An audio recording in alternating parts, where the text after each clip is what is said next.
Alright, I think I increased your volume. I'm not too sure if that helped, but yeah, if it did, hopefully you guys will be able to hear me a bit more clearly. But yeah, this is the finals of the qualifiers for the It'sGosu Monthly Madness Tournament. If the team wins this best of 3 series, they get to qualify for this Monthly Madness Tournament presented to you by It'sGosu, sponsored by Nas, Razer, a bunch of different companies. Shouts to all of them. And I'll be able to bring up the overlay in just a bit as soon as we get to the picking screen, which, because I do not have dual monitors, I could not get the overlay up, so I apologize. Usually LD would be casting, but he has to cast GEST. He is a busy man, and right now I'm going to be casting at 4 a.m., so hopefully you guys can stay awake with me.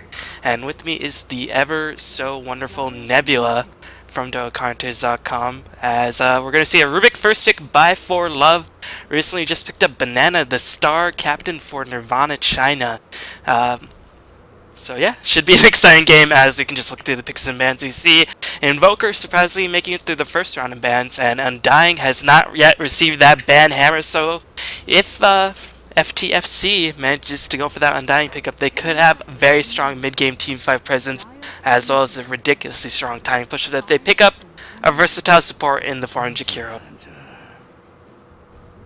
Meanwhile, Nebula is going to make coffee, so we're going to see Bounty Hunter being picked up by FTFC, Fumafu's Throws fan club, as they're from New Zealand, and Bounty Hunter has had a ridiculously high win percentage in the Asian tournament scene as of late. I think he must be one of the most successful heroes thus far, and it makes a lot of sense because once you get that level 6 on Bounty Hunter, he doesn't even need that much farm. He just needs to get level 6, get that track going, and just completely own everybody with that. Yep. Fumofu.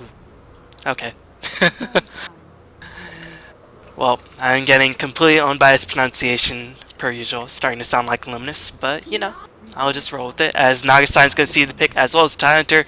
Bit surprised, no Undying pickup, but it looks like both teams want to go with what they're most comfortable with. Maybe these teams have not practiced an Undying strategy, but an Undying pick would make me very happy, because Undying, one of my favorite heroes in the game, it just brings a smile to my face. Now that I see Banter and Undying receive the first 2 bans, I'm breaking out into spontaneous grins. And Nebula still, I guess, making coffee. So yeah, gonna go into this third pickup. So we have our support, we have our offlane for FTFC from New Zealand. Meanwhile, For.Love, they could support the Rubik, they could put Nagasiren, they could do Hunter offlane. Right now, they're pretty versatile in what they want to do. Most likely gonna see a support Rubik as we hear the rustles and groaning. Oh my god, my ears are broken as an immense amount of noise shuffles in, ushering the arrival of one DC Nebu1A. How you doing? My apologies. I didn't realize it was going to be that loud when I sat down. Anyway, yeah, I just woke up, made some coffee, got Atreus like, hey, you want to cast? And I'm like, all right. So I don't actually know a whole lot of what's going on. This is the finals of It'sGosu, right? Yeah, the qualifier to get into the main tournament for a chance to get your hands on a total prize pool of 5K. And yeah, I was pretty much brought in like 12 hours ago. LD was like, yo, I gotta cast GST, anybody there? And then I was just like, yeah, I'm here, don't hurt me. As so far right now we have some pretty versatile lines, so one thing that's really surprising for me at the very least is no Undying pick or ban. Bit sad, because Undying, he's one of my favorites, but even though he's receiving a lot of attention in the pick ban phase, looks like these teams not really that comfortable in picking him up. Look at this sick first pick Jakiro. Yeah. This is awesome. Totally unexpected. Big fan of Jakiro. I like the Twin-Headed Dragon. I mean, he's mostly been terrible for like a decade. I don't think he's actually been around that long, but he's been pretty much like unwinnable since he started. I saw him back in the day. He used to get played a little bit of mid solo. I remember Bamboo said that they were actually running that for a little while, about a year or so ago, on some random team that he was like sitting in for, and it never seemed to work. I watched him do it 3 times, and they lost all of those games. So, I don't actually know if it works or not. But well, Jakiro, with the Ice Path change, he's pretty much the best support in the game thus far, according to many people. And that's, the cast animation was always a problem, but the speed of Ice Path now is just so much better. Oh yeah, and I heard it's a little bit buffed in Dota too, like Jakiro, his second head tracks you or something, like you can't escape the wrath of that icy glaze apparently, just running across the stream with the Ice Path.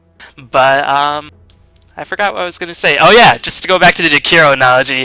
I remember he was a favorite of MYM against Virtus Pro back when I started going back in time to look at old Dota replays. Pusher played Jakiro a lot, and that was pretty much the only time Jakiro was ever viable, but it's pretty cool to see him back in the scene, because he's a pretty cool hero with 2 heads, so that's like 2 I don't know heroes. if anything played by Pusher is viable. Whoa! Oh, a snap.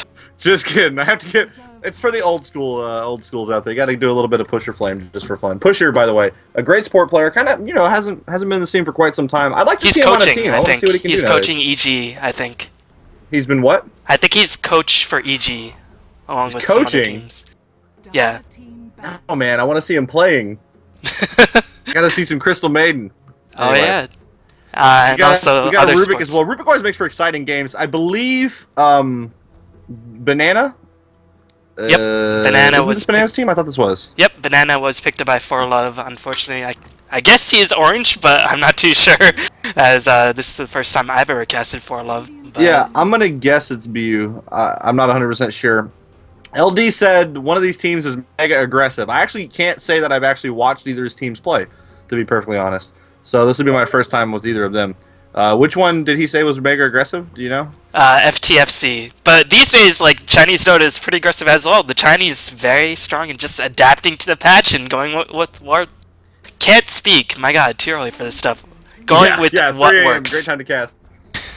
I don't know. I've always thought there was a misconception about Chinese players and like the Chinese teams, like, oh, they're just farmers. They like to farm all the time. No, actually, they just did what was best in any given version, and for those versions, was to farm. So they farmed and did it very well. When there's aggression necessary, they're aggressive. I mean, IG were really aggressive through a lot of the international, and they ended up winning it. So it's not like they're not aggressive players out there. It's just that what was best during those times with the the big Medusa period of time where you just farmed up a whole lot. That's what was best. So that's what they did. So I've always felt there's a bit of misconception there.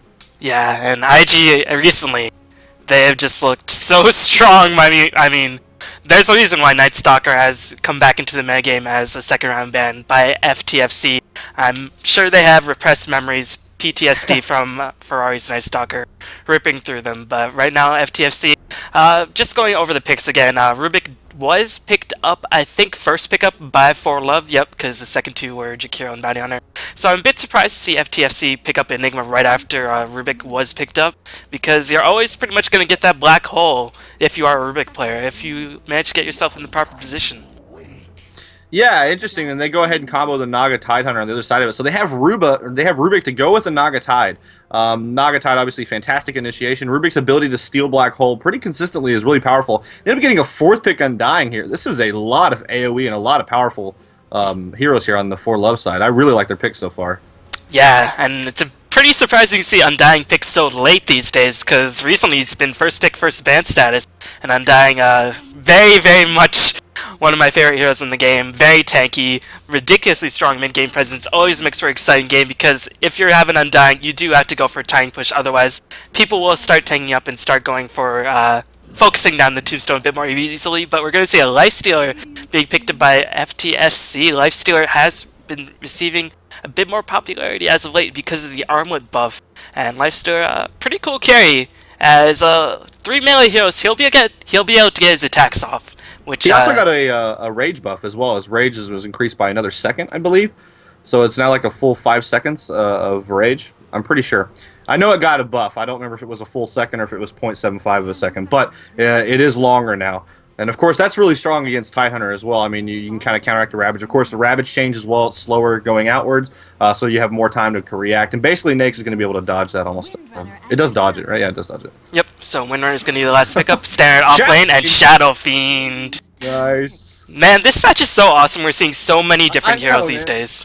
I'm loving the changes. There's a few changes that I wish that they had made that they didn't make, and there's a couple that are kind of statistically too. I'm kind of with LD a little bit. The Drow Ranger change seemed a little bit OP, just kind of statistically forcing herself in there. But that said, the mass. I mean, look at these heroes. We have a Jakiro, a Shadow Fiend, Rubik, Undying. Like, how can you not love this?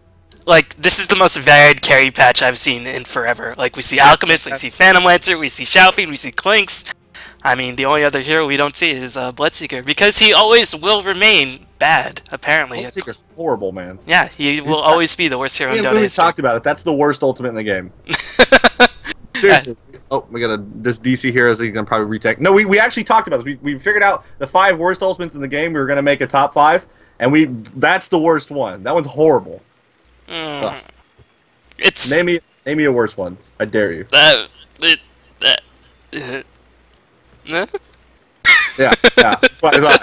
Just even multicast and coup de grace are better than that crap. I might say coup de grace. Maybe Coup de grace.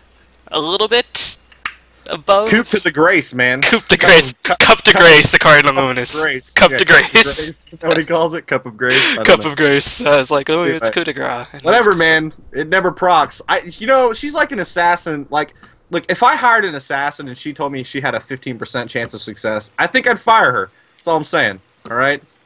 Not a very good assassin. Yeah, she's not from that Game of Thrones assassins. Oh man, I can't remember. Man, I'm such a nerd. Faceless one or something like that. No, Faceless Men. Yeah, Faceless Men.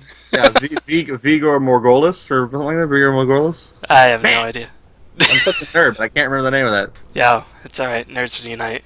Anyway, so I'm excited about this game, man. I really like Shadow Fiend. I mean, I hate losing to him. I feel like Shadow Fiend's one of those heroes where if he gets just a little bit of elastics in lane, he's so hard to lane against. But if you keep him down, he's so easy to kill. So completely, I mean, he's the full spectrum as far as hero goes. He either does he's either Shadow Feed or Shadow Own. Yeah. Shadow Feed or Shadow Own. That's better.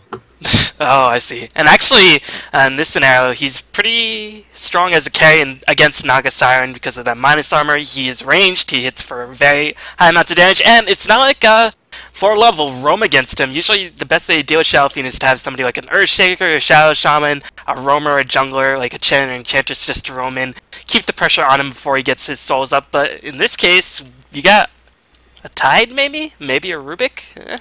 Not really too many options to roam in and try to gank that Tide into success. Windrunner ganks pretty aggressively. I mean, she's a really good initiation. Shackle Shot is quite a long-range cast. You can power shot from away, and of course, Windrunner gives you a way to get in there very quickly. If you hit a Shackle Shot on Shadow Fiend, he really has no HP. He will die very quickly.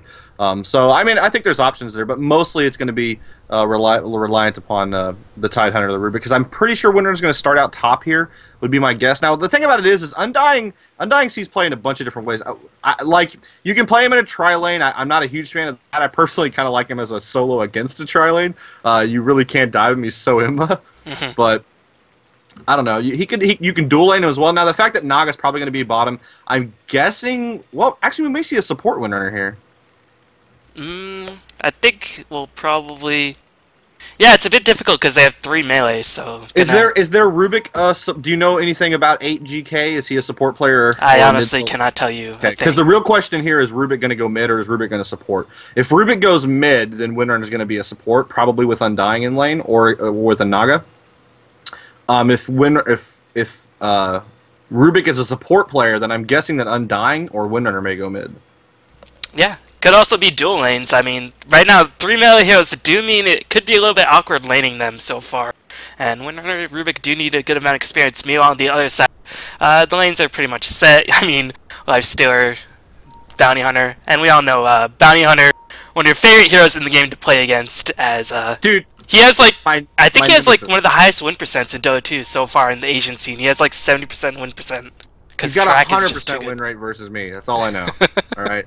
I hate that hero. Anyway, yeah. Next, probably jungle here, or the Enigma jungle. I think there actually is a question as to which one jungles. I probably think Nake's main lane.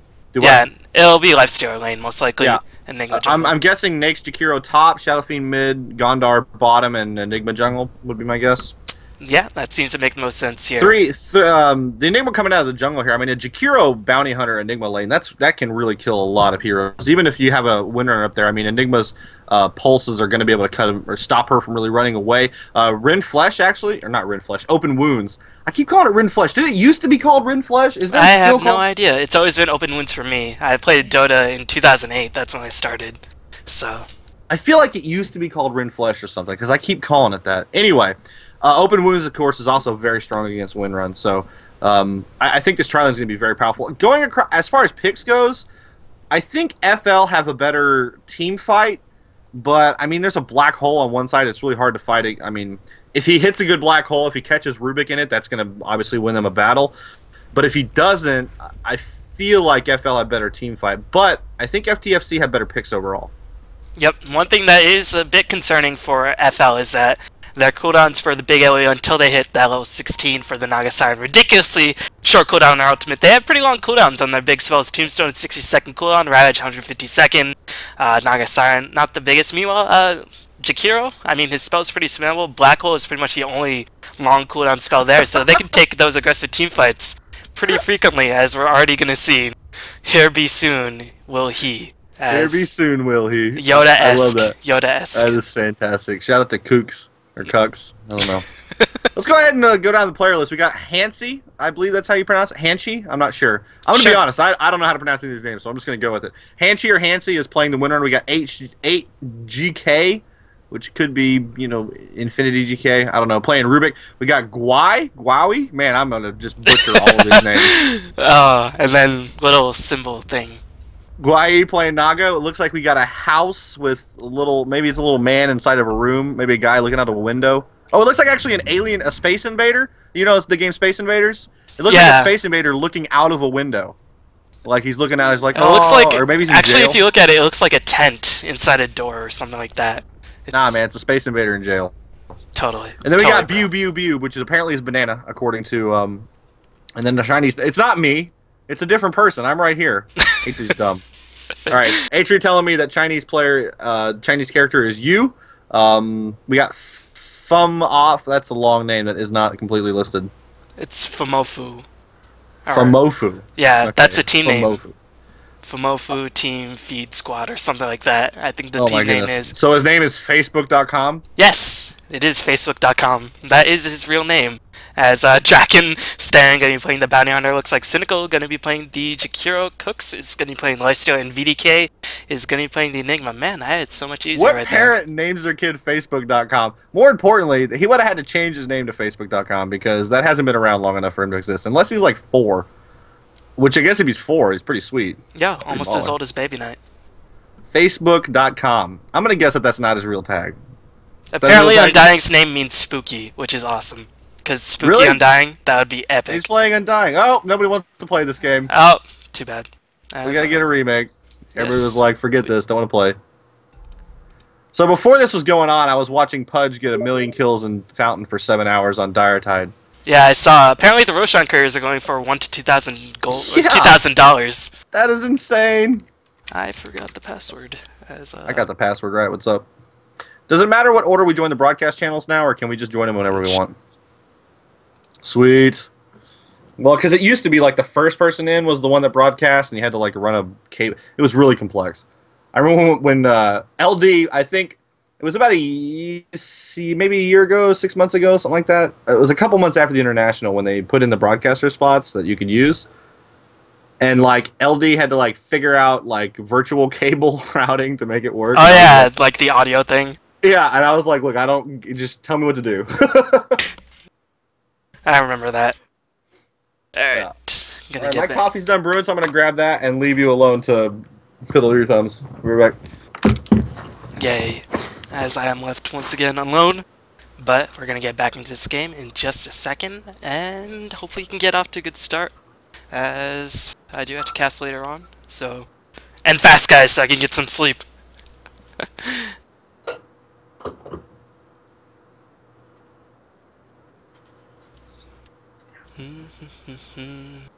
But yeah, this is the finals for the qualifier to get into the main tournament, featuring such teams as IG and everybody else, apparently. IG is a good team. IG and then a bunch of other people that are going to lose to IG. Is that what you're saying? Basically. Yeah, it's a sweet tournament. Yep. IG's so good, man. I felt bad because like I picked him at the start of the International, and then halfway through the International, I just switched my pick to LGD. Then I switched it to Navi by the finals, and at the end of the finals, I was like, man, I could have looked like a prophet. Well, at least you consistently remain inconsistent. That is a good thing. That's true. That is true. Alright. Is this stream on the front page, by the way? I do not know. It's an own 3D stream, so it might not be. Oh, probably not. Yep, but this is It'sGosu something. It'sGosu Monthly Madness Asia Tournament Edition. Fantastic Spectacular Edition featuring us. That is an It's official Gosu name. Esports. Is that the stream name? It's Gosu Monthly Madness. I'm talking about the stream name, man. I want to watch us. Yep, that's it. Alright, so waiting for Banana to load in, and we can finally get this game going, because I have to cast later on, so I need some sleep. Oh no! Oh no. No, Nebula has to actually work. I opened yeah. How many real Oh jobs paying no! bills? Another Sucks. disconnect. People What is are this? not happy with these servers. Atri just sent me the stream link. Well, Atri's like Johnny on the spot with ammo. Alright, rehost again, I guess. Password not working. You have any unusual essences? Nope. What about No. shadow essences? Nope. You got any golden Roshans? Nope. I have Wex and Quas. Alright, I'll take them. Oh man. Give me all your essences. This is a stick-up. Man, I haven't casted in forever. Because I work 40 hours a week now. I don't even get to play Dota. I've played 3 Dotas in the last... I played, seriously, since Dire Tide came out, I've played Dire Tide like 5 times. And that's all the games of Yo, Dota. I'm so bad at Dire Tide. I'm like 4-20. It's so bad. Like, I don't know what to do. It's so... it's just... No problem, man. Farm items. It's fine. Yeah, but at least even if you lose, you still get an item, so, you know, I get Your a options small are pretty consolation simple. You prize. like pick like PL or Storm Spirit or Anti-Mage. Yeah, but the other and- team just picks PL before me, and then I'm just sad. Yeah, And the so 4.2 agility is pretty ridiculous. PL is just It's the highest single stat gain in Dota now. It used Mm-hmm. to be Pugna's 4 intel gain was the highest, but 4.2 is insane. And Yep. what's funny is before that, the highest agility gain was only like 3.3, and that was PA. So it's a solid 0.9 higher than the next highest agility gain. It's so much. yeah, and he has the highest stat growth overall. He has pretty good strength growth, and, you know. Yeah, no, because he's a He's- melee, so his strength is pretty decent as well. Yep. And he's also got a relatively okay intelligence gain. It's not good, but it's fine. And plus the 4.2, it's just so many. It's a lot, man. Yo, PL, I still think next to Void, he's the best late game hero in the game. The game mode is all pick. Yep, got Game every mode pick should be in. all pick. Yep, so now we're ready to go, get into this game. Sooner we get going. Man, I really want to quit my job and stop paying bills and just go back to casting full time. It's much better. I think it's a Crossing sounds my like a fingers good for idea. When you say it like that, or like when I say it like that, it sounds like such a good idea. crossing my fingers for MLG soon. For MLG? Mm. I don't North know. American. Need the North MLG, American. the problem with MLG is like it's, well, never mind. Yeah, that's a whole different argument, but still, well, no, I am that- hopeful. I'm talking about the financial, like it's 100% backed. Like there's no actual, like it's not a business model. Anyway. But Okay. gonna get So back in this game. looks like as- we're actually going to play. I really like to point out that FTFC's sweet anti-mage logo as their, it's so awesome. It should be the no fun anti-mage face. I know their team should be like the no fun. Apparently they're fun though. Apparently they play really aggressive and lead to sweet games. So they do have 2 stand-ins though, to be fair. So it's not exactly the normal team would be my guess. Draken and Cynicals filling in here. Kooks, Cucks, and VDK. Yep, and we're gonna see Banana again playing the Tide Hunter. It looks like as come on game, let's load up. Get into this. Gotta. Are we waiting on you? Are we? I'm loaded in as the screen is just ticking down, but I'm just overly impatient apparently. Yep. No, that's what it is. All right, here we go. Here we go. time to watch a little Dota. And cast Alright. a little Dota. So it looks like All right, who's your pick? Just looking at the picks. Who you got? Who you taking? I think FTFC because they have shorter cooldowns and can take fights faster. You know, I'm like inclined to go with FL just because you picked the other side, but I kind of agree with you. By the way, VDK is pronounced is Vodky, I guess is his name, Vodky. I say that kind of Russian because it sounds like vodka, but I know it's not. I don't know how. Hey else to say it. JJ. Vodky. Hey JJ. I met him. That guy's awesome. He was Did fun. one of your friends ever one of your Dota Daily fans ever send you vodka in the mail? No, I know they send you beers. beer. I Just prefer beer. beers. Okay, so I got a quick little story about the international. We were at the bar for the players' dinner, and I'm just sitting there drinking, right? Standard. Of course. And up walks PGG, of course, because why wouldn't he? He just walks up. He's like, Nebula! And then he's like, we drink. And like, so we do a shot of vodka or something. I don't even remember what it was. And then he's like, hey, okay, here's what I need. I need you.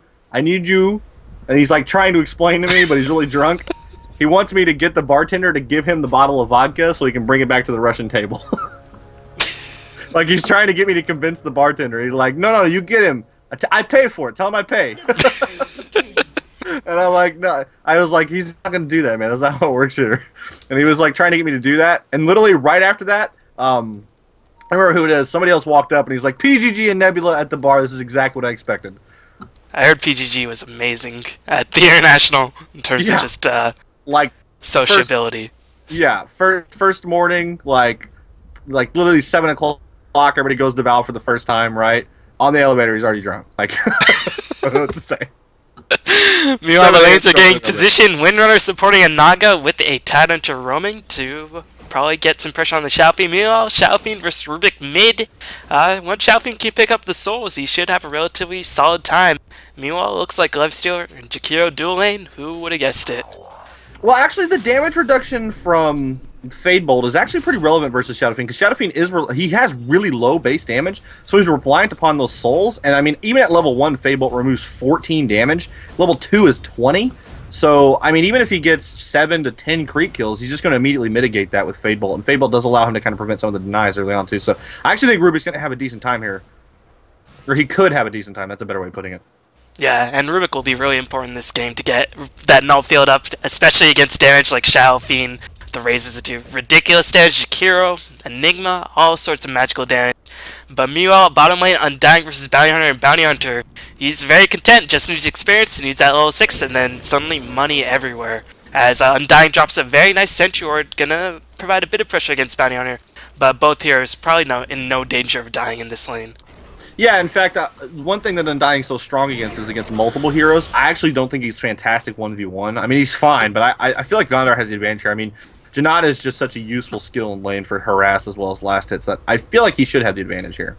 Yep, meanwhile, top lane looks like Naga Siren versus Lifestealer. Lifestealer not having the best time, but he is a dual lane versus a tri-lane so far. Windrunner, like you said, a very strong support. Good base damage, good attack animation.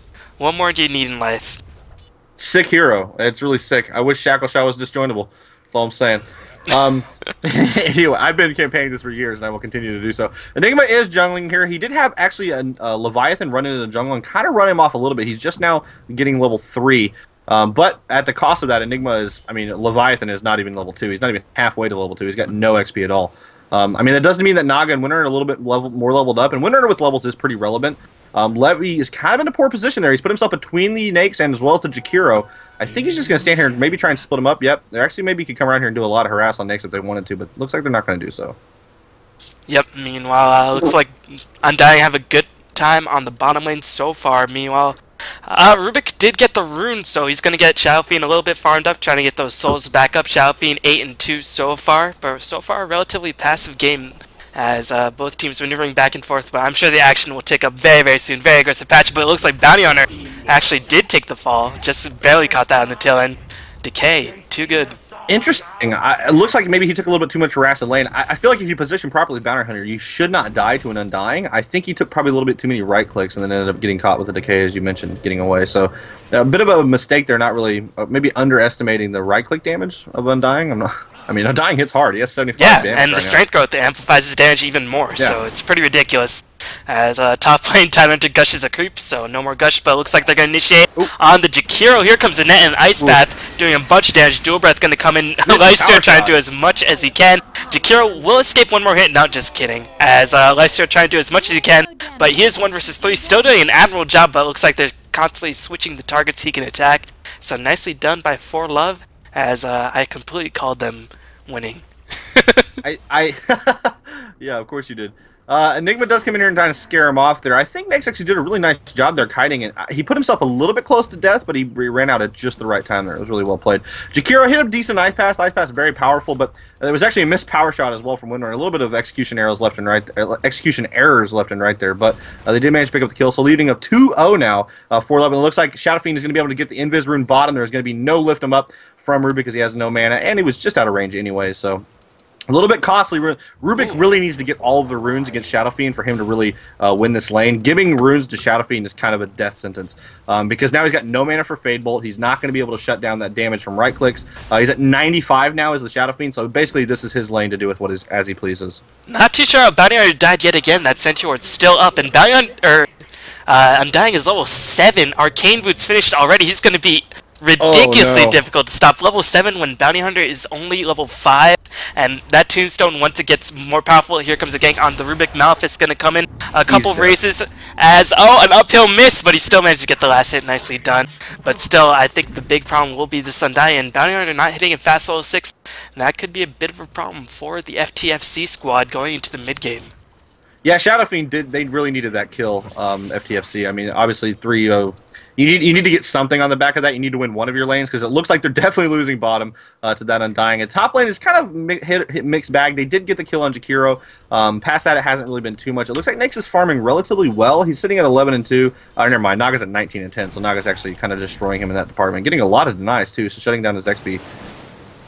Yep, it is a trial lane, so Tide Hunter roaming, meanwhile Enigma farming it up in the jungle, and meanwhile Bounty Hunter decided to abandon the lane altogether. Not really too sure if I like that choice. He has been dying, but I'd rather see him level 6 before he starts the Well, that's the thing. He's going to hang out in jungle next to Enigma here and try and get level 6, because he's only about 200 XP away. So he's going to do... Well, actually, he's leaving the lane before that finishes. Interesting. I guess he just wants... Well, actually, a Janata and then an attack here, and that can actually kill him. Yep. Well, Shadow Fiend's going to hang back here. They can get a Janata. I mean, if he just walks up and Janatas him, Shadow Fiend should be able to kill him. Yep. Going to walk right up there. There's going to be a 1 raise, 2 raise, dead. Easy. Yep. So, well played there from FTFC. Shadow Fiend hitting a couple nice raises there. Yep, but meanwhile, they are sacrificing the Undying, just free farming on the bottom lane. Might go for Fast Vanguard, might go for Hooded Defense. No, most likely Vanguard, as there's a lot of physical damage. So Hood would not be the best choice. And you already have a Rubik for that null field. Meanwhile, Bounty Hunter gonna be able to pick up a Haster and gonna leave it for the Shadow Fiend most likely. So we're gonna have to wait and see when will this Undying teleport and try to get the push going. Because, I mean, the longer you wait, Tombstone becomes less effective, but right now it's gonna be at its strongest. Level 3 Tombstone, so probably gonna wait till he gets level 9 before starting to get on a roll with that level 4 Tombstone, I suppose. I mean, I feel like with Undying, the longer you can get, you really want all of your skills kind of maxed. I mean, the quicker you can get that, the better. It looks like we're going to see a gang in middle here, but a nice levitation there. From we got a hasty Shadow Fiend though. Oh, he does miss the first raise. If he did the second raise, I think he could have dived in there and got that kill, but unfortunately, unable to succeed with that X or Z or C or P or whatever one it was. Yep, and meanwhile, Lifestealer going to engage on the Naga Siren, gets netted, but rages right through it, but he cannot escape it just yet from the net, and Ice Path was used. Will they be able to kill the Naga Siren? Only level 5, no ultimate. Here comes Enigma. Looks like Naga Siren with some nice wand usage might be able to survive. One more hit will be the end of her. Tango. Yep, and she does die to the Lifestealer, but here comes Shadow Fiend, gonna get initiated off. Undying did teleport and gets the decay off, and here comes Undying. Unfortunately, Tombstone is not up. If they had a Tombstone, I think they might have been able to kill the Enigma and maybe the Jakiro. But unfortunately for Undying, he's not going to be able to get that. But it looks like Lifestealer got an Infested Creep trying to escape. Not too sure why he stuck around, and he might be in big trouble. No, going to escape just in time. That's a awesome power shot there. He actually did use Tombstone. I don't know where it got placed. I didn't see it. Because it's on cooldown right now. Did they kill it immediately? They I didn't actually see that. Lifestealer might have just auto-attacked it. That's why he might have been there. I'm just gonna guess right there. Yeah, I didn't see that either. I don't know where the Tombstone went because I fully expected he did TP in. I would like to point out though he TP'd in, basically right after you said that he would. He got level 9. That battle started top, and he immediately TP'd up there. So well played to you. We do get a Naga Siren rotation to bottom. I believe she's probably gonna Rice here for a little while the Undying kind of does his thing in the mid game. Undying's such a beast once he hits like the 9 to 12 area. Is really pretty ridiculous as far as heroes go. Yep. We do have a double damage rune, however, on Bounty Hunter. So if he finds anybody, that's a dead hero, and it looks like that somebody's going to be Rubik. Yep, and Undying gonna go for that mechanism track and be on the Shadow Fiend, but here comes Enigma and the Bounty Hunter track in response. Here comes the Raised Telekinesis, gonna lift the Bounty Hunter up, but that's not gonna be enough, and a massive amount of gold going the way of the Scourge, and man, track is just so good. Yeah, once you start getting track gold, your team can really start to spin out of control for the opposing team. I mean, Enigma's now sitting at 500. He's got boots in the Soul Ring. Shadow Fiend has got 500 as well with treads in a bottle. Gondar, despite his early woes, has 500 gold as well as boots, so he does have boots, which is important. I really like that he went ahead and grabbed those boots early and then decided to gang. I think this is a much better choice than hanging out in lane and trying to fight against an Undying that clearly he wasn't going to succeed against at that point. So by getting the boots and then just going for the gangs, you allow yourself to get a whole lot of track gold off. You benefit your team a bunch. So 3 heroes there for that track, so that's pretty useful. If you can continue doing that, I think they could be in good shape here. Yep, looks like For.Love a little bit confused as they are not in good positions at the moment. They might get a gank going on the Shadow Fiend. Shadow Fiend has not yet died. Very close to picking up that Ogre Club in order to get to the BKE, but we're going to see a disconnect. Ooh. Just pretty much a Naga Siren ultimate whenever that disconnect comes up. I was literally about to say, by the way, every time the Naga Siren ult is, you're supposed to boo on stream. I don't know if you do that or not, but you're supposed to. That's the new rule. Yep, in their national too, we heard those resounding boos, and I'm sure every Naga people Siren... not happy with that skill design. Hey, can you see Shadow Fiend right now? Go look at him. He is a swirly bottle thing. No, like, can you look at his actual animation or like his hero? He is... Mine's missing all the shadow stuff. No, he looks normal to me. Might just be you. Mine has none of the shadow stuff, so he just looks like this weird, like, Prometheus alien thing. It's crazy. Yeah, I remember... I prefer the swag Shadow Fiend from Dota 1, that Firelord reskin. But, you know, the Shadow Fiend is cool, I guess. Man, that hero has a heavy strut for having no legs. Like, seriously. Of all the heroes with no legs, he has an insane strut. Like, that song from the PIS video, the dun dun dun dun dun dun dun dun dun dun, from it's a street song, or you know what I'm talking about? Nope, I can't honestly remember. Was in China. I remember the PIS video. I also remember the time Lunas didn't he do like a dub, an English dub over something like people asked him to do. That's what I just talked about. The best Shadow Fiend was in China. That's the line I always make fun of him for, because he's like the best Shadow Fiend player was in China. So every time I'm talking to him, I'm like, was in China. Lunas with the good days. Good enunciations. Man, I've been doing this for years. It dawned on me the other day, like, how long I've actually been playing Dota for. It's like almost 8 years. Dang, you old. That's a long time. I could have got 2 degrees in that time. Dang. I could be a doctor. Why you no doctor yet? Why you no doctor? Oh my goodness. Yep, so just waiting on disconnect. You can see the goal graph is pretty much even. Radiant slight edge, pretty much even. Experience slightly in the Dire favor, but that gold will start going back in favor of Dire once track comes in.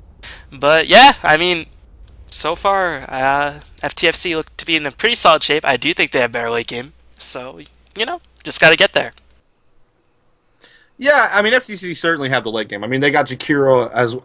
excuse me. I just said that.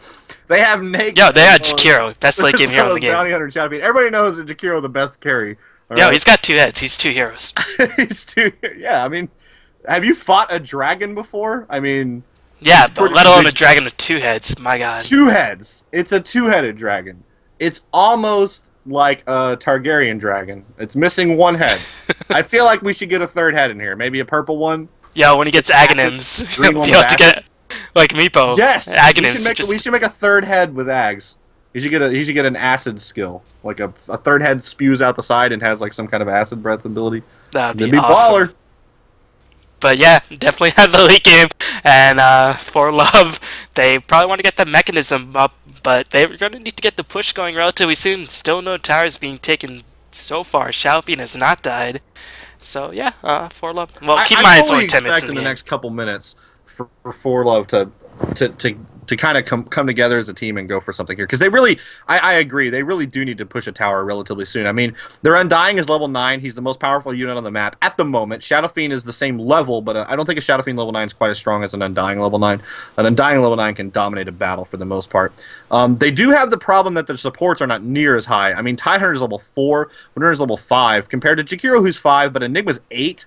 So he's got Black Hole online. We have a level 7 Lifesteal, level 7 Bounty to go with level 6 Naga, and level 8 Rubik. So I think generally the advantage is certainly in FTFC's favor right now. The problem that they're going to have is that they also have better late. So For.Love's going to need to make something happen pretty soon. If they continue to get behind at this rate, the game's going to be over before it even started. Yep, so it looks like Reconnect is going to be happening relatively soon. As soon as possible, probably. Yeah, so it might be another 4 hours, and then we'll be able to get back in the game. Oh. Hi to Atri. Hi, Atri. What's up, bud? I'm the only one, by the way, that gave Atri a shout at the International, so I just like to say, you know, screw all the other Dota commentaries casters that didn't do that. Atri. Luminous. You okay? You sound a little bit sick there.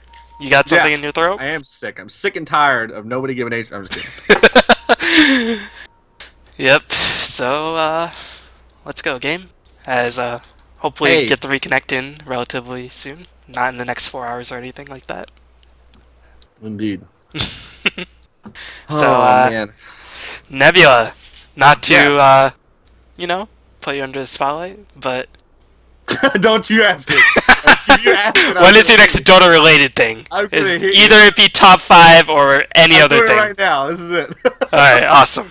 Good stuff. Good stuff. People ask me that so often. They're like, hey, when is the blah, blah, blah, blah, blah coming back? And I'm like, I don't know what you're talking about. It's just a myth. I actually made it up. You just imagined it the whole time. You actually took the blue pill. It doesn't actually exist. Noob. Oh, PCT, such a baller. Dang. I met PCT. He was a cool guy. When I first met him, he didn't know who I was. And he had died or something, and I was like, PCT, you noob. He was just like, who the hell is this guy? He's like, man, I don't even understand the words that are coming out of his mouth. I talked to him a little bit later, and I was like, no, I'm Nebula. Atri was like, and he was, oh, okay. But I gave him so much crap. Did he call you a feeder? Did Atri spread all these bad rumors behind your back? No. Atri is spreading rumors about PCT behind his back. And directly to his face, actually, I think. Like, some man crush going on. Some pretty big bromance going on over there. Yeah, they always called PCT a noob all the time. Alright. Oh, I was rooting for that team pretty hard. It was a bummer. Yeah. Man, that was so good. I want to watch more International, too. We need to do more of it. Let's just have another one. Let's do International 2.5. Let's do them twice a year. Yeah, just split up the cash prize and do 2 tournaments instead. Yeah, I think the winners would be fine with 500 grand. I'm going to be honest. Yeah, you know. I don't feel like IG would have been like, oh, shucks, 500,000. Oh, that's not enough money. Where's LD Zamja? ZZZ. Oh, everybody's. I think it's pronounced Z. Well, Z is my push to talk, so whenever I type stuff, it's usually just Z because I'm constantly pressing it down. Oh man, Z's Magic Wand, buddy. Nah, dude. D is Magic Wand. Nope. D is skill number 1. So apparently, there's some love with LD and VDK. Whoa. Whoa. Okay. Calm down. None Rated of those PG-13. But yeah, let's see if For.Love will be able to get themselves. Alright, we have an initiation up top here, and Winner is going to go for the open wound. So we do get a shackle on Jakiro. The problem is, just barely actually misses the ice path. So does manage to get away there. Nice shackle shot there. Well played from the Windrunner. Yep, meanwhile 2 heroes are going to roam top. They have full mana. Meanwhile Jakiro, he ain't got none. He has enough mana for 1 ice path level 3. So pretty strong in that regard. But 3 heroes, especially Undying with full HP, full mana, could be more than enough to stop a lifesteal and a Jakiro in its tracks unless there's a massive amount of teleports in. Meanwhile, Nagasari going to farm up. We'll see if she goes Vanguard into Radiance or something else. I mean, this is up to her. Undying's actually only 300 gold away from Mecha right now. It does look like he is rushing a Mecha, or a mech. I feel like if I'm on the Dire side, I would try and identify this and maybe fight him now. I know it sounds insane to like go fight an Undying at level 9. Just, let's just charge into it. This will totally work. But once he gets the mech, I actually feel like they're going to be able to do whatever they want. Despite the fact that their supports are under-leveled, If they go for it, make a concerted effort, put 3, maybe 4 heroes together with that Undying, I feel like it's going to be very difficult for FTFC to win a team fight just yet. Well, I think they want Life-Zero to get a bit more farm so he can actually tank the zombies when he goes in to try to kill the Tombstone with the Rage. Interestingly, he went ahead and finished Treads. He had boots and a glove. Of haste. It looks like there's a black hole in the mid lane. That's going to get stolen. Oh, it's not going to get stolen! Oh, snap. Steal it. He stole Raze instead. Not too sure why, as Black Hole would definitely have been more useful, but pretty long cooldown. Meanwhile, Raze is pretty short cooldown, but Black Hole used. Spell Steal was off cooldown. I think Spell Steal was off cooldown because he cast the ultimate. I think, did he stun first or after? Maybe he stunned immediately after. I'm not too sure, but there's going to be smoke up attempt. Looks like the Dire have no idea that this is coming. Shadow Fiend going to be in for a world of hurt. Here comes the Naga Siren. Oh, looks like they're just going to walk right past. Naga Siren is fully revealed. Going to actually go back. No identification skills because he apparently didn't see that at all. Ultimate is going to get off. He's going to have a double ultimate here, but it's not going to be enough to kill the Naga Siren, and the Shadow Fiend will go down here. Yes, he will go down. There we go. One last blaze of glory goes out on a high That took a lot longer than I thought. I did a weird moan there. I apologize for that. Anyway. Anyway, we get the treads up top, opting not to rush that armlet. It looks like mech is currently being flown up to the, yep, Undying does have that mech now. So I would expect myself to see a conglomeration of heroes from the Radiant side up top. We do have a haste rune being bottled here from Rubik. It looks like Leviathan is going to go ahead and rotate up to that top lane, or Tide Hunter, I guess as they call him now. Yep, but Undying decided to teleport to the bottom lane, realizing another that open was wounds, another great shackle from Windrunner. It looks like another survive what was surely a death. Oh, we do have a dual anchor breath smash here. Why is he anchor smashing? You need to use anchor smash, bro. Anchor smash. All right. Trying to save his mana for that Ravage Gush engagement, but here comes the Rubik with the haste rune. Ice Path going to be enough to kill the Windrunner, but going to get netted in place. Looks like Leicester is just going to have to get the heck out of there as he stole the Requiem of Souls, casted it. Going to go to town onto that Leviathan. One more hit does manage to kill the Tide Hunter, but no mana left, cannot infest anything. He's on the retreat. Meanwhile, Nagasine does have enough mana, manages to wand up. Can he cast the Rage? Going to go yeah, but he can just attack back. I don't think that they can actually... Oh, looks like they can actually just kill him. There he goes. So they do get next. That's actually really important. Actually, is the next kill. Now they are. Looks like they are going to get that middle tower in exchange. So they do. It's actually kind of a trade there because they lose the middle tower. They did get the Nakes, but I believe they also lost the winner inexplicably. She just ran right up to Jakiro. Jakiro was like Ice Path, and she's like, ah, crap. Like I don't know what he was thinking. I know the Rubik was coming around the top with the haste turn, and I think that Rubik probably did something along the lines of go go go go go. But I think Winner probably should have done something like I'm gonna die. So maybe it wasn't the best choice there. Probably not. Just an honest assessment right there. I mean, I've listened to a lot of TeamSpeaks, and I'm just saying that's probably what they said. TeamSpeak. Well, if this was our TeamSpeak, then the game would already be over. I'm just saying. Against yeah, Luke would have rage quit by now. Shadow Feed. Like, Lumi'd be playing Shadow Feed. He'd be like 0-6 right now, and the game would be over. Totally. Shadow Fiend has picked up that Ogre Club, gonna go for the fast BKB, and I'm still surprised For.Love still has not made their push. They're actually just farming up as much as possible, and I'm not really too sure if this is the right option in this situation. It's not like Undying will get stronger as the game goes on. Yeah, and they even have Undying and Naga farming in the same lane. It looks like they are going to go ahead and push now, so they are going to get a tower. They really need this. I feel like this is a poor choice for them to not be getting towers more aggressively. They are going to go ahead and get this bottom one, so that's a start. And really, they can keep going. I mean, they have Tombstone, they have Naga ulti, they have the zombie. Yeah, they have Ravage as well, so they can definitely keep going. And meanwhile, there's going to be an attempt on the top lane. Top tower full HP. Have a TP defend. Windrunner's going to die pretty quickly. We do see a TP in here now. This is Undying, so we couldn't see a zombie. A monster! And here comes the Tombstone. Tombstone is going to get dropped. He's going to die very quickly, though. He does manage to mecha up, unable to get off any of his healing spells, though. That's very unfortunate for him. Didn't get a Soul Rip or a Decay off. A Decay there would have been huge, but it looks like he's going to go down there. Going to get the Undying, or the Levy as well. He's going to continue after Next. Next goes ahead and ultimates. He is going to survive. It looks like Rubik is going to fall next. Windrunner trying to do as much harass as he can, but not going to do anything to Janata. No, Janata actually doesn't proc there, and a nice shackle there canceling. Oh, I think he's going to get away. Nope. Yeah, he is. Wow, really well played there, actually. I'm surprised that he managed to survive that. Meanwhile, Nagasine doing a nice job cutting off the creep wave on that bottom lane, trying to push the tier 2 tower. Should be able to get this, so this will be a pricey tier 1, but well worth victory. Actually, Xiaofeng going to teleport in, trying to save that tower. He will be able to do so. The raise is going to be used to scare away the Nagasine. So overall, a nice exchange for FTFC. Man, Tide Hunter got pretty unlucky. He tried to wait as long as possible so Nike's Rage wouldn't not outlast that Ravage, but that extra second in the last patch did make a difference, and Titan to Rage or Ravage did not hit the Nyx, as that was Yeah, it's up to important. a full 6 seconds now. That I believe is it used to be ridiculous. 4.75, right? Yep. So it was a 1.25 buff. Man, that is so much rage. 6 seconds of BKB is no joke. That is really legit. I mean... Yeah, there's only so long Titan can wait before he just dies. I mean 6 seconds is enough time to kill Blevy. Like, you just walk up there and hit him a bunch of times. I mean, you know, Feast is just... This is too strong. I mean, he's going to do about 1 million damage to him. So, we do see Naga farming it up on bottom. He does have a Vite booster. Looks like Shadow Fiend's going to do a little bit of jungling action. BKB is going to be the rush here from him. He's pretty close. It's only about 600 gold away from that. So, looks like he's going to go more for the tank and the guaranteed ultimate than for the positioning off of the Blink Dagger.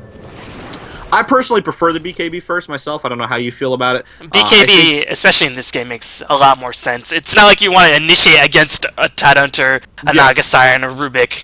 I mean, the BKB, only the really net nice will be able to there. stop Did you see it. that? Sorry? He just tried to 1-raise and he 3-raised. So he was like attacking these dragons, and he just threw a raise like up 500 units behind them. But they're magical immune, so why is he raising you anyway? The small ones aren't. Small ones take raise damage. Man, I am bad at this game. It's okay. Looks like thing is, Tidehunter. like, I think the change to Shadow Fiend's damage, like the fact that he hits so much harder than he used to, the increase in souls and whatnot, I think to make the BKB even more relevant because he's already hitting for 150 damage. Yep. And that's before he even gets the 24 from the Mithril Hammer. So I mean, you're looking at 175 damage on a Shadow Fiend already. BKB, and he's gonna right click. I mean, couple that with his track and the minus armor. Yeah, plus Presence of the Dark Lord. He's gonna hit so hard that he's actually a legitimate carry already. It's really pretty sick. I mean, he dies incredibly easy, but BKB kind of solves that problem for the most part. Yep, and keep in mind, there's only net that goes through BKB, so if they can bait out the net, they should be just good to go. But this middle tower, gonna get the tombstone drop. For.Love trying to take down this middle tower. They will be able to do so successfully, but they are gonna have to back off. Tombstone, long cooldown, 60 seconds. Well deserved cooldown on that tombstone, I might add. Yeah, that was a really costly tower, to be perfectly honest. I don't know that they needed to drop Tombstone like that. I understand why he did it. I mean, Tombstone's obviously your best team fight skill, but I don't think it's a good idea. And in fact, we see Enigma now just farming the zombies like mad. Oh, Bounty Hunter finds a Rubik in the woods. Already used Fade Bolt on the creeps. Looks like track is going to be used on the Rubik. Can he escape to the Tidehunter? Yes, as the track was used back on the Bounty Hunter. Just going to teleport out, but the Shackle Shot going to latch him in place as Bounty Hunter got a bit too cocky with that double damager and realized that he doesn't actually have too much farm. But Jakiro, in the meantime, going to de-ward it up. But still, I mean, For.Love, they do have to push relatively soon. Ravage is up, as well as Tombstone, so we'll see if they can make their move right about now. Yeah, Naga Siren is sitting at a Vit booster. I believe she's actually going to rush a Heart, because she could finish her Vanguard if she wanted to right now, but I'm actually not a huge fan of Vanguard as an item.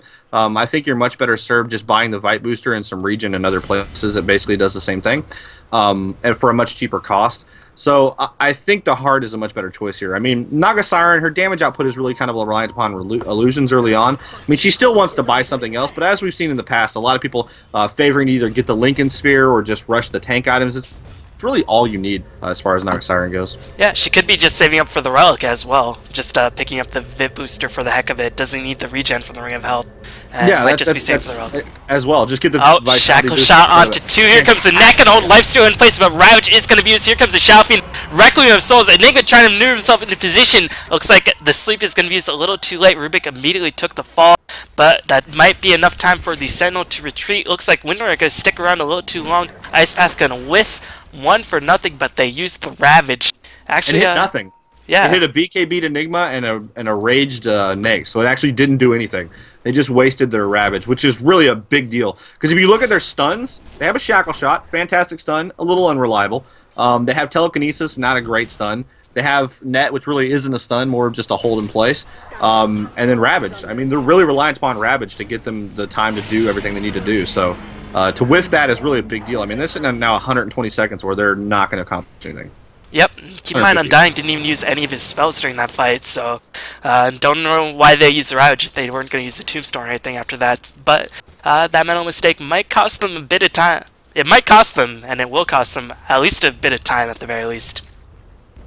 Yeah, no, I think it's just kind of a reactionary thing when you're playing Leviathan. Oftentimes you'll use Ravage when you really don't need to be using Ravage. It's kind of like, oh, I'm about to die, I need to get a Ravage off for my team, and you use it and realize, oh, I didn't do anything. Maybe you should have reassessed that situation before I did it, but They're still not in terrible shape here. It is 10-9. They still have a pretty fat Undying. He's bought himself a point booster. He's got that cloak as well, so his magical magical resistance is now up there a little bit. Leviathan, meanwhile, does have an urn. Interesting. Just wants a bit of strength, and that mana regen may get some more frequent gushes off, because without it, I mean, just Ravage, that's pretty much all he's good for. They might want to try to get some more frequent ganks going, but Shalfine's farming up pretty fast at this rate.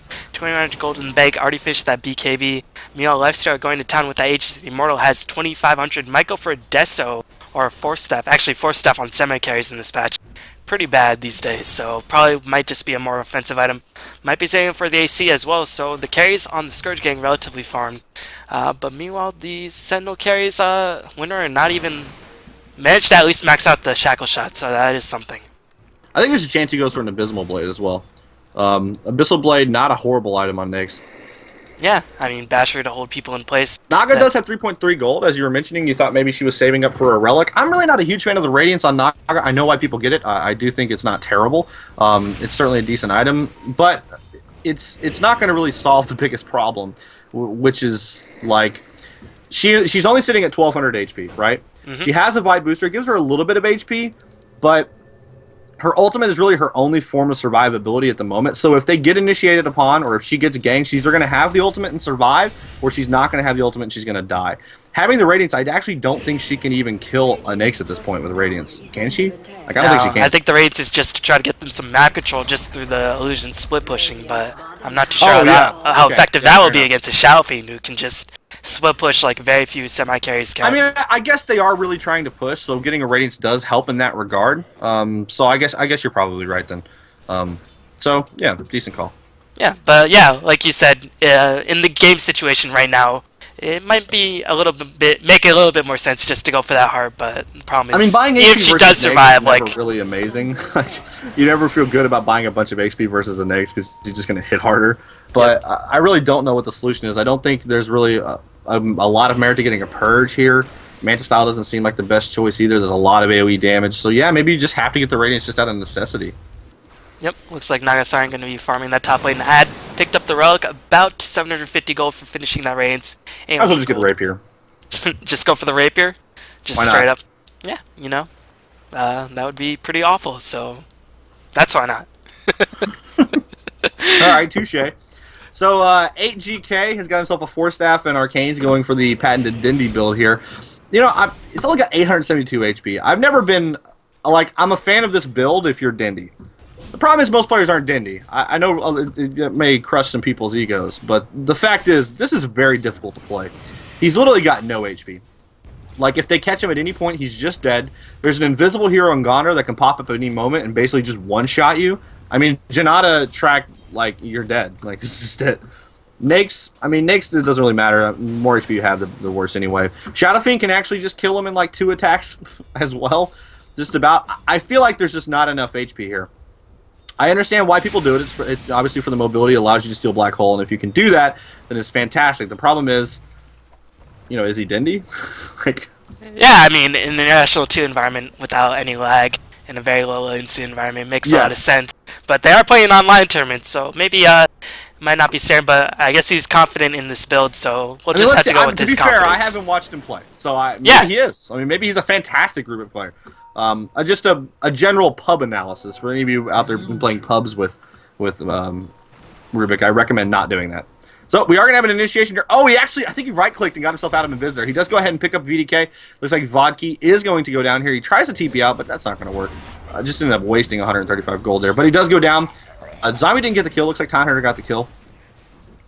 But, I mean, all they lost is Enigma. Enigma, actually, only the Mithril Hammer away from the Black King of Hearts, so delaying that is very solid. But it looks like Shalfiend going to be able to pick up that Butterfly relatively soon. Maelstrom flying out to the Lifesteal, so they're getting a lot of damage very, very quickly. And looks like Direct are going to try to initiate. It looks like the Fable and the Telekinesis is going to be used. Track going to be used as one more decay, but they're going to have to back the heck out of there as Jakiro is going to move himself into position, and that's going to end that engagement. Yeah, nice support there from Jakiro coming in at just the right time, managing to save his Gondar there. Really nice choices here. I like the Maelstrom rather on Nex. I believe that will be a Mjolnir next, but I really like the Maelstrom on Nex. I actually think it's a fantastic item on Nex. I think more people need to buy it. I mean, attack speed is so good on him, and Maelstrom gives some of the best attack speed damage output for the price in the game. It's really powerful item. The Butterfly on Shadow Fiend's much more interesting. He really doesn't have a lot of HP still. He's got a BKB for survivability, puts him at 1.2 HP. Butterfly as a survival item is really, if you have a bunch of HP, the evasion becomes very powerful. He's just going pure glass cannon here, right? I mean, he's basically reliant upon Nakes to kind of, if they don't focus Nakes, for Nakes to be strong enough to where they can't focus on Shadow Fiend, I guess is his plan. Like, if you have a Nakes and a Shadow Fiend, who do you focus, right? Oh, they might get the kill on Nagasari. Not enough mana for the ultimate, but Tyrant is there for reinforcement. The smoke gank might be thwarted. Actually, just managed to get the mana for the ultimate, so yeah, just magic, use it. he magic wanted. Yep, just going to use that defensively. It is only a level 2 ultimate, so it'll be down for the next 100 seconds. So that might be a time for the Scourge to initiate, as they still have the Aegis, and that Aegis actually probably timed out at this point. It did time out, so unfortunately for them, they no longer have that Aegis to work with. So they might form up some more. That might be the wisest course of action, as it doesn't look like the Sentinel are in any hurry to get their push going on. Yeah, Mega Zombie has been purchased here by the Undying, as he's now got the Ag Scepter. Mega Zombie, cool, awesome, I like it. Big fan. I like zombies, what can I say? Yo, Halloween. It's a monster! Hey, by the way, I play with Phenol occasionally, and Phenol likes Undying, and every time he uses Undying ulti, he screams in the mic, "It's a monster!" It was a graveyard smash. To fight everything. What? It's a graveyard smash. That monster. Oh, really? Is that like a reference that I didn't know? The monster mash. Oh, the monster mash. Yeah. It's not from that, but you know. I don't think that's what it's from. No, it's not from that. I'm just throwing that in there. Anyway, we are going to have a push on bottom here from the Dire side. Looks like they're going to maybe try and pressure this. We're going to see a defend here from For.Love, which is probably going to run them back. I mean, For.Love do still have the team fight advantage. They haven't really utilized it, though. I feel like all of their heroes, when they've died, have been kind of caught out by themselves and been put in situations where they can't really fight. And then when they do have a team fight, they never take it properly. They ravage with, you know, nobody being able to hit it. They use the tombstone in middle and doesn't. I don't feel like I've actually seen a tombstone in a battle that's done anything.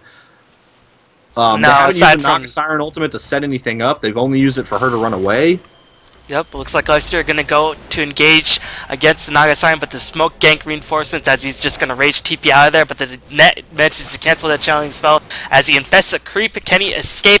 Looks like Rage will be up in about 4 seconds, but that's going to be 4 seconds too late. He does take the fall. Meanwhile, will the bomb lane be pushed? Any teleport scrolls, as I think they used it. The Shackle Shot not going to latch on the Shadow Fiend. Will they go on the Undying? The Ice Path whiffs. They're going to just try to power down this tower, but it might cost them everything. As here comes the Tombstone, Jakiro will most definitely take the fall. As will the Shadow Fiend dies shortly after, has the BKB, but the net will easily be able to cancel that. Here comes the net. That casting point nerf a little bit too strong, but the BKB teleport out just in time. Wow, nicely done by the Shadow Fiend. A little bit lucky right there, but the tower will get denied. As 2 for nothing at a denied tower. Strong reaction times from Shadow Fiend. I mean, literally right as that net landed, he TP'd. I mean, you can't TP before it lands. You got to wait for it to actually hit you. But he managed to do it like the instant it happened. So that was really well played there. Yeah, definitely. As Naga-Siren could not wait too long because the casting animation nerf pretty significant. So if he just BKB, he could have probably just walked to a point where Naga-Siren could not net at him. So overall, nice plays, and Shadow Fiend has finished the Butterfly, 300 gold in the bank. Lifesteal went a bit aggressive for that Naga-Siren, paid for it with his life. Was not anticipating the counter smoke gank, has the Maelstrom still. Gondar trying to work his way towards BKB. Enigma only about 400 gold away from his BKB. And once Enigma gets BKB, man, this game is just going to be so difficult for Love. I mean, I really... Yeah. That was a good turn of events for them, though. They picked off the Nakes, they managed to defend bottom, they got the Shadow Fiend, or no, they didn't get the Shadow Fiend, they got the Jakiro, and they also denied the tower, and nobody died. So, I mean, it was a gain for them. The problem is, I feel like their biggest opportunity, or biggest window where their heroes were most powerful was about 5 minutes ago. And I feel like they just kind of let that window pass without really capitalizing a whole lot on it. I mean, Naga-Siren's a decent late game hero. I've never really felt like she's a wonderful first carry, primary, farmer, carry, etc. Oh, Gem up on the Rubik, gonna try to catch the hasted Gondar, but he is hasted. Shackle Shot does not latch. Here comes an earned charge. Gondar will be able to escape the Force Staff. Not quite Oh, working man. there. That was a little They do bit... have 2 Force Staffs. I mean, there was still a Force Staff up on Rubik, so they might have been able to catch him with a little bit better positioning there. But a little bit of miscommunication there from the Windrunner and her Leviathan, as they were unable to synchronize that one up.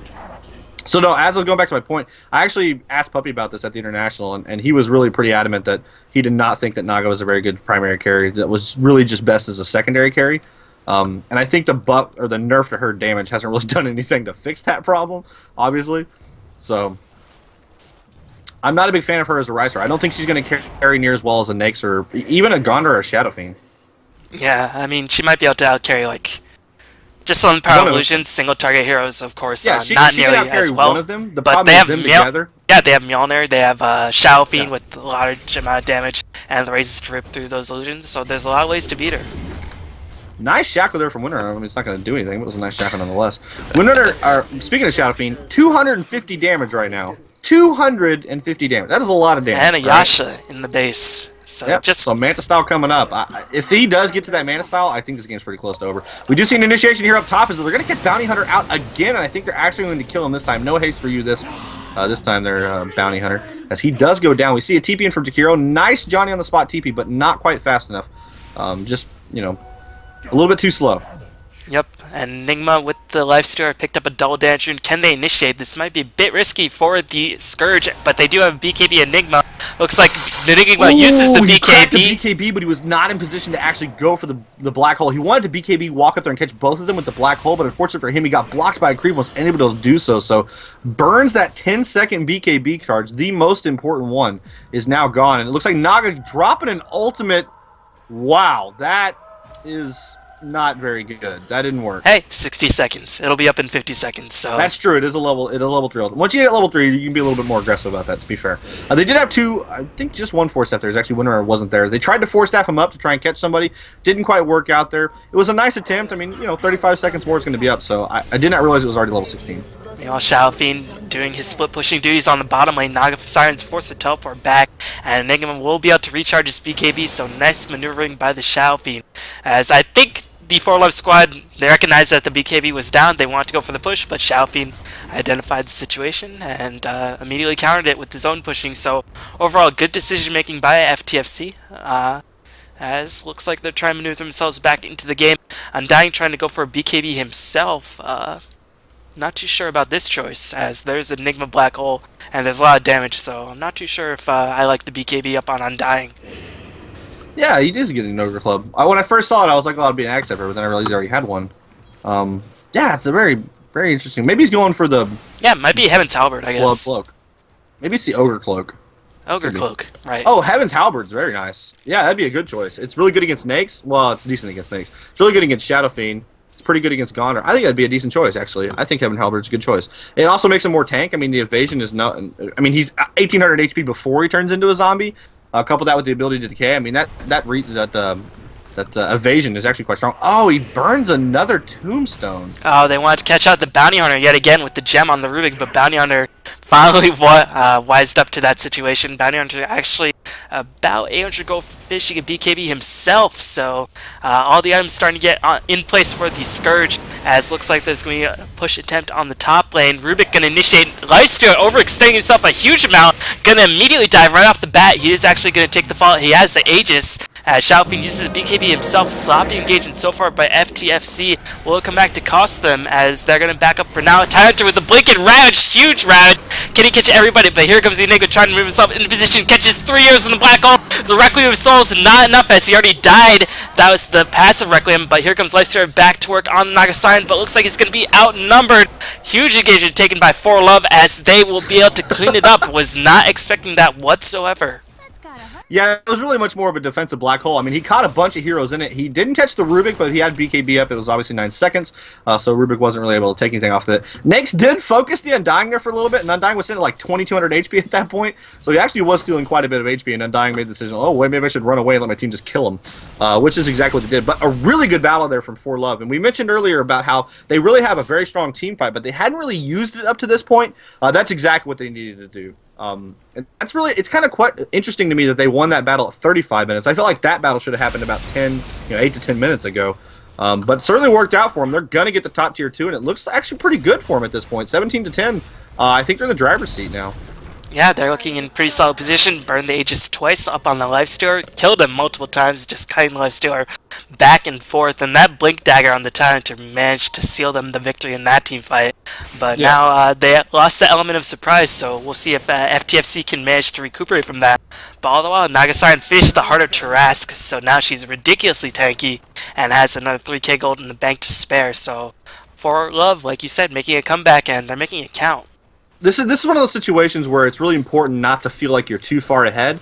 I think For.Love has a minor advantage right now, but I think this is one of those situations where you can maybe feel like you're even farther ahead than you are. Because if you actually look on the other side, Shadow Fiend's about to finish his Manta style. Gondar has got BKB now to go with his drums and treads. I mean, obviously he's not really hitting super hard, but he's got a lot of mobility and good initiation. Jakiro's even got Tranquils. It looks like he's almost to a medallion as well. Nyx, of course, has that Molnir now finished. To go with his armlet and treads, and there is a BKB plus a Soul Ring and a Mecha on Enigma, so there's really a lot of items combined on the Dire side. So it's one of those things where you might feel like you're more ahead than you are, because you won that battle pretty convincingly. You got the Aegis even as well. There still is quite a bit of farm on the Dire side. I think the question will come down to is whether the Tyrant can get another initiation like that. And if Enigma picks up Blink Dagger next, he might be setting up for that, and Enigma gets initiation off. It might be Currents from For.Love, but they are still very much in the game so far. Bounty Hunter trying to flirt with death once again. But yeah, looks like both teams trying to maneuver themselves into position. Roshan will be back in about 2.5 minutes, but both teams, not the aggressive fest that we've expected, but a lot of positioning, a lot of maneuvering, a different style to it, but still very smart, pretty nice to see, especially in the very aggressive metagame these days. I really like this choice by Rubik. I actually want to point out he did buy a Ghost Scepter and an Ultimate Orb, so he's opted not to go for the Blink Dagger as Dindy would typically do, playing the Razor's Edge build, as I like to call it. I mean, you have no HP if they catch you, you're just dead. So I like this decision. I think this is a lot better, and I'd like to apologize if I made it sound like I thought he sucked, because I did not mean to do that at all. I was just more referencing like a bunch of pub players who do the same thing. So anyway. Yeah, Ghost Scepter makes so much sense. Counteracts the Bounty Hunter damage, counteracts Lifestealer damage, counteracts the majority of Shadow Fiend's damage. Right clicks. Yeah, at this stage, which actually gonna start to out DPS's raises, especially against that null field. But FTFC have been losing some team fights recently. Can they manage to get themselves a bit more positional advantage? They do have the Black Hole back up. Will they be waiting for Enigma Blink Dagger? Enigma just chilling, I guess, so might be waiting for that. Manta style is now complete on Shadow Fiend, so that I think now that he's got that Manta done, I think they can be a little bit more aggressive. That really does help him out as far as damage goes, and their push ability is a lot more strong. I think there's even a chance that they could split push if they wanted to, since Shadow Fiend on one lane, have Nyx on the other, and just have the other three kind of go as necessary. I don't know that they're actually going to do that, but I think it's a legit strategy. The problem is that Radiance, as you mentioned on Naga Siren, is actually doing a really good job keeping that top lane pressured. Yep, but Enigma has just finished the Blink Dagger, so that might be the key for FTFC to start making a push. As Undying, he's finished the BKB, like you mentioned. Tidehunter, not too much item progression so far for him. Winner trying to eventually go for that Scythe of Vice, one of the best items in the game. But here comes a push by For.Love, trying to de-ward it up, trying to apply that Chinese chokehold with the gem, just constantly keep the other team in the dark. I love gem is the best item in Dota. It's not really the best item, so it's kind of terrible, but it's really good for de-warding. I love using it as a de-ward application. It's like you just feel invincible when you walk around with a gem, and you just like killing wards. Every ward you get is just value. You're just like, yes, this thing is totally paying for itself. Yep, as looks like both teams are maneuvering themselves.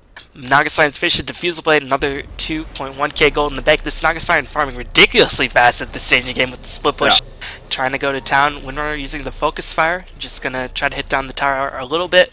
Here comes the Malphus and the track on the Windrunner. She is gonna be caught out. Force Staff gonna immediately send her back. Shadow Fiend!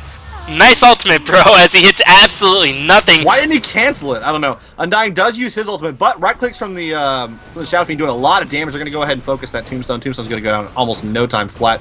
So FTFC gets a nice initiation there, does catch the Windrunner, forces an ultimate out from the Undying as well as his Tombstone. So those are both on cooldown, and I think It looks like they're going to go for the Roshan, but Roshan's actually not up for about another 20 seconds. I think they'd have been better served going middle. Yeah, they didn't write down the rush timer. I mean, they have Blink, BKB, Black Hole on the Enigma now. I mean, that they do have that. I mean, they did waste the Shadow Fiend ulti, but honestly, Shadow Fiend's right clicks do enough that I don't think that they needed it. And knowing that Winner is dead, and knowing that those two big skills on Undying are down, I think that was the time to go. Yeah, as Windrunner will be back in another 2 seconds. Smoking to see by For.Love. Can they make anything happen? Keep in mind, Gem is up on the Rubik, but there is reveal as looks like the Dire Ward going to scout out the positioning of the Rain as here comes the engagement. Looks like the net is going to be casted on the Shalfi, trying to work on the Roshan, fighting the Roshan and the Illusions at the same time. Not a position you want to be in. And the Dire are going to back up for now, and Winter is coming to reinforce, so both teams, here's the infamous Mexican standoff of Dota. Makes Roshan so important in the game. Yeah, I didn't know Roshan was Mexican. I wasn't aware of that. He is now. That's part of his lore. The Roshan! The AG-so. Yo sé que quieres mi cuerpo sexy. Yo, he's got the queso. Queso? Queso muy bueno. Man, I could use some queso right now. Anyway, we have a, yeah, oh, actually they're going to dive. It looks like they're going to kind of get a circuit. Yeah, they're going to get a surround here, actually. They have 2 heroes on the high ground and Undying and Rubik, and 3 heroes on the other side. You know what Dire should have done there is they should have 5-man right up the hill going after Undying. Now, Lovey is hanging out in the judges. Oh, Windrunner! Winner just gets blown up before he can actually get the ultimate off. Nix's rage is going to wear out here pretty soon. He is going to be put to sleep, but I think that's going to do it. Yeah, they're going to go out Undying. Undying taking a bunch of damage. And looks like Malphus is going to use dual breath. Shalfi and ultimate. He's used yet again Undying BKBs, but he cannot do anything against the power of Shalfi's right clicks, as that's going to be the end of his life. Here comes the Blink and Raj. Might be too little too late as everybody's full of shit. Another whiffed black hole. Wow. What a black hole, as Nagasign going to take the fall. A couple more hits. Shuriken Toss going to be used as For.Love crumbling under the pressure of FTFC, going to be the Roshan and probably a mid push as well. Nagasign going to be dead for the next 70 seconds. Does have the buyback, so she can do that, but man, Shalfin, that pressure by For.Love was beautiful. Shalfin was like below half HP, no mana left. Got the regen rune. Winner tried to cancel the regen rune, got ice pathed, and that just led to massive destruction by For.Love. So even small plays like that could just mean the end of a team fight. Yeah, actually, that one Shadow Fiend ultimate you talked about was actually stolen by Rubik and used on the low ground to try and slow down the opposing team to allow his team to get away. Unfortunately, right as it cast is when his teammates died, so it didn't actually do anything. I would like to point out, are you sure VDK isn't pronounced Luminous? Because that was a Luminous black hole if I've ever seen one. You do see a blink here from Leviathan trying to get away from that next. I gotta call him Tidehunter. People get mad at me for that. Anyway. Nice shackle shot there from Hansi, catching Cynical. Cynical probably going to die here, actually. Yep, he does go down to Rubik Fade Bolt, so really well played there from Windrunner. Yeah. Makes up for the 2 straight feeds that he just had. Jakiro does not buy back as he used a Twin-Head Dragon.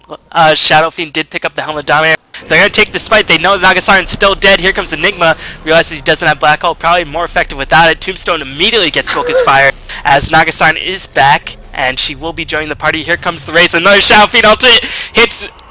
I think it might have hit the Tidehunter just barely. It just barely might have grazed it. Nagasign forced the ultimate out. Looks like the Lifesteal Rage just ended. So Nagasign being the ultimate buzzkill yet again, as Lifesteal does have the cheese. You okay? You sound like a turkey. As Bounty Hunter did take the fall. That's the sound that Naga makes. And Enigma gonna get lifted up into the air, gonna take the fall as well. Here comes Lifesteal. We'll use the cheese, not yet. Gonna use it when he's full HP. Here comes the Rage, trying to go to town on this Undying. As here comes Shadow Fiend, still has the Aegis, so they are just gonna walk in menacingly. Not too much that For.Love can do about it, except shackle the Shadow Fiend, which is a pretty good thing to do about it. As Windrunner might take the fall. Oh man, they're just constantly cutting everybody, and Lifesteal's just had enough. Just gonna go to town onto that tower. Shadow Fiend gonna get lifted up in the air. Shackle Shot did not latch. Looks like Shadow Fiend gonna get netted once again. BKB gonna be cooling down right about now. We'll pop it. Is Lifestealing up a good amount. Meanwhile, Lifestealer has his priority straight. It's gonna go to work on that barracks. Meanwhile, Windrunner trying to take down the Shadow Fiend. Radiant structures are fortified with the glyph. If Nagasign dies right here, that could be the game, as they're gonna take the Rex and just back off. But Shadow Fiend is just fighting 1v4 this whole time while his team just kills the base. Shadow Fiend's like, I got this guy, just kill everything. That was amazing. Yeah, Lifesteal is just like, I can't hit any heroes, might as well just hit things that can't move. Gonna actually go to work on this Undying. Rages again through the Ravage. Oh no, this is looking very grim for For.Love as the cheese is used by the Lifestealer just in time before he dies as buyback by the Naga Siren. But this is going to mean curtains for For.Love. GG's called by Hansi. And man, after a long standoff for what seemed to be ages, in one fell swoop, For.Love crumbles under the pressure. And it just came down to a regen rune. That regen rune. Yeah, the regen rune was pretty big there. The team fight in front of Dire, or in front of Roshan, was really what won the game for him. And I think it had to do with just the sheer amount of items on the Dire side. I mean, we saw a Blink Dagger and a BKB at that point on an Enigma. Of course, Shadow Fiend was pretty tanky. I mean, he already had a Manta style plus Butter to go with the BKB at that point. So the regen rune really made him quite strong. And of course, Nyx. I mean, Nyx had a Molnir and an Armlet, which is really all you ever need on Nyx. That hero hits so hard. Yep. So GG's are called, and this is best of 3 series, so we'll see if For.Love can recuperate, as Nyx is going to end the game with around 10k gold, so could buy himself something. I don't know nice. what's going on here between Enigma and Jakiro, but I like it. Yo, they are tripping out. It looks like they're getting something, getting some. Oh, get inside me, bro. All right, so, is this a best of 3? This is a best of 3. All right, game 1 goes to FTFC. Do we pick him? We picked him, right? Yep, we did pick him. You picked him reluctantly, but you still picked him, so. Well, I mean, that's because you stole my pick. Man. All right. As the throne, or the structure, or the ancient, or whatever it's called, finally does take the fall, so we'll leave you up with this final score screen. But thank you for watching, and joining me was the illustrious Nebula. So any last shoutouts for this game? Man, I like this Illustria tag that I've just grown. I like it. But yeah, and that's going to be the game 1 of the qualifier finals, and the winner of this gets to participate in the It'sGosu Asia Monthly Madness Tournament number 2. So thank you for watching, and see you soon.